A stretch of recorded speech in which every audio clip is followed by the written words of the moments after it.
Okay, by popular demand, tall man training tips. This, of course, the trainer you see now is Philip, who was one tough son of a gun, and recently he's been my training partner and I his, and I've made some incredible gains training with him. So the first tall man tip is if you're over 6'2" and I'm 6'4", and I know some of my friends out there on YouTube are 6'6", and you guys have got it the hardest. Do not, I repeat, do not seek a training partner who is tall. Do not seek a training partner who is the same height as you, or a similar height, or even taller.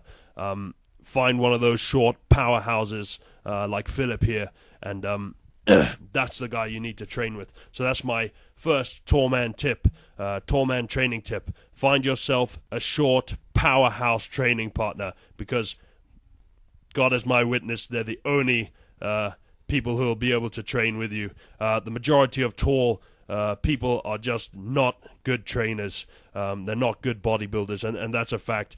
The majority of tall men in bodybuilding just don't seem to be able to put mass on their frame, and I don't know what it is, but I'm glad I'm not one of them.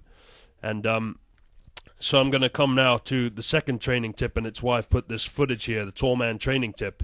And it is, if you watch the way Philip does his preacher bench dumbbell curls and the way I do them, there's a distinct difference. And hopefully you should see it now. If not, I'll tell you anyway. Nope, more narcissistic footage of myself. What you need to realize is when you are tall, you cannot get away with partial reps. You have to always use a full range of motion in almost all your movements, and full extension. So I'd like you to compare the way I do a preacher bench dumbbell curl to the way Philip does them. And he does kind of almost partial reps, and you'll see it here when he does a preacher bench barbell curl, which we're doing here for our biceps. And now watch the way he does this. That's 65 kilos. No, 68 kilos he's doing there. You see the way he does it? He's not cheating. That's the way his shorter arms benefit from curling.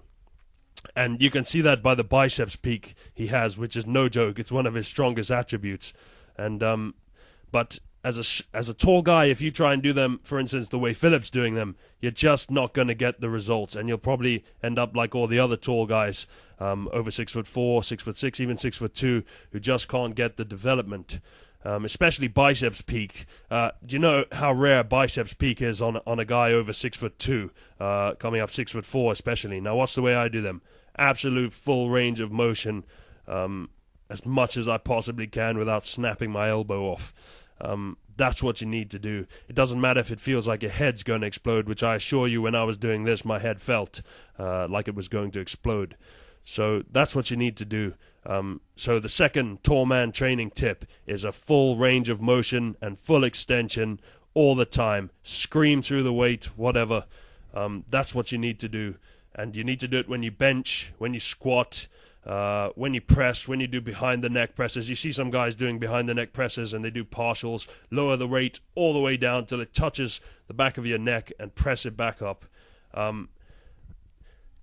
It's the way it works, and it's what I've found. That's how I've managed to put this much mass naturally on a 6'4" frame, and my height is 6'4" on the dot. That's not a round up, it's 6'4" on the dot. Again, watch the way Philip does his preacher bench machine curls here, and watch the way I do them.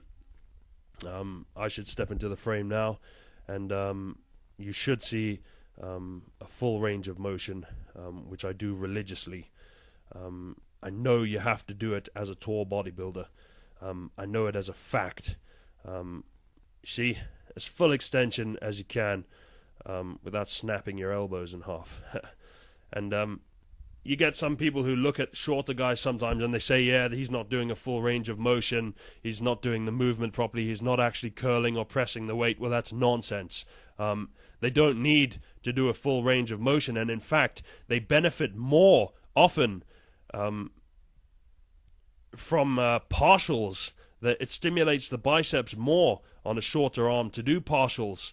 And it's the same when you kind of do sit-ups. You can do a full sit-up and get less of a burn than when you do a partial sit-up.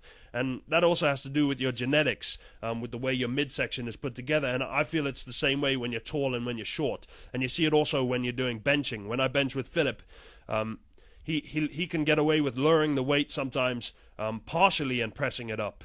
And I have to lower it all the way down to my chest and press it all the way back up. And that's the only way I can grow. If I do it any other way, I just don't get the results. And it's the same here. As you can see here with the preacher bench dumbbell curl, not a preacher bench. I'm actually using just a standard bench, and I've put it on an incline. And that's it's a good tip actually for you guys out there. I find it very good to just set up one of these benches and do dumbbell curls off them, and I find it fantastic. In fact, it's one of my number one things that I do for biceps peak. And I'll repeat again, a biceps peak on a tall guy, 6'6" and over, 6'4", sorry, and 6'6" and over is a very rare thing to see. And at the end of this video, there's a photo of the development that I've managed to put on my arm. And they used to say to me, you're never ever going to be able to build a peak, to build any significant mass on arms that long. And when I heard it, I thought they're right, you know. I'm kidding myself, but I live in defiance. I always live in defiance.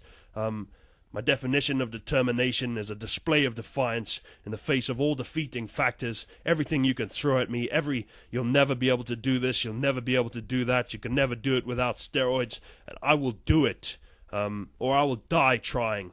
And you can throw all the nevers, they can throw all the nevers at me that they want. I'm going to keep doing my thing, and I'm going to do it harder and harder and harder. And the more they push me, the harder I'm going to push. And I welcome all their naysays, because it just makes me stronger and much stronger. And as I was continuing on from what I was saying before, I've built a biceps peak, not only on an arm that long, and not only naturally, but on an arm that didn't appear, even after years of training, to have any inclination towards a biceps peak. And I trained it very carefully. Other exercises than you see here, because these in fact are not per se all of them my exercises, but Philip's exercises, because when you train with a training partner, you do their exercises.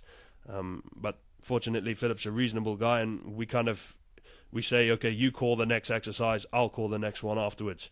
And that's what we do. So we mix each other's exercises up, and that's a good way to go about training with a training partner. And I can throw a quick training partner tip out here to tall guys who are then going to have a shorter training partner.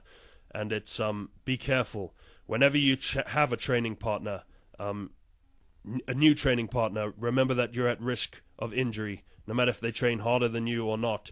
It's kind of the change in rhythm.